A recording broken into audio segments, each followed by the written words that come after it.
Any operating system is going to have updates, ranging from critical security patches to minor usability enhancements and everything in between. Ubuntu makes it easy to get and install these updates through the Software Updater application. I'll click the Activities button and start typing software. There are two apps that show up that look like what we want. This one, called Software and Updates, is for configuring the settings the system uses for updating software. This gives us some options for what sorts of software packages we can have the system search and keep track of. Generally, you'll want to leave these checkboxes alone unless you have a good reason to change them. You can change what location you're downloading from, though again, this is usually best left alone, because the system picks what it thinks is optimal when you install.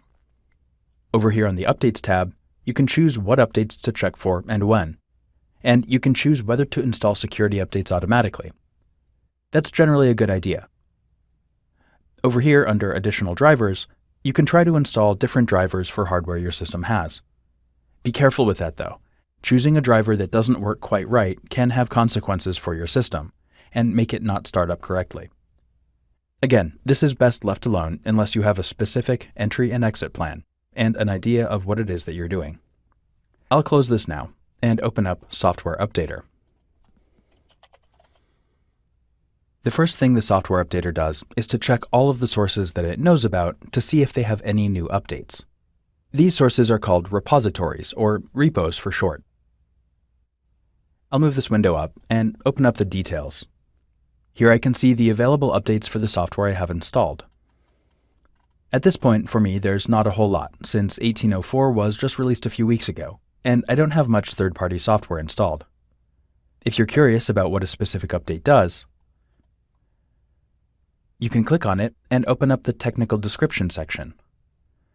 You can see what changes are made and what the description of the changes are.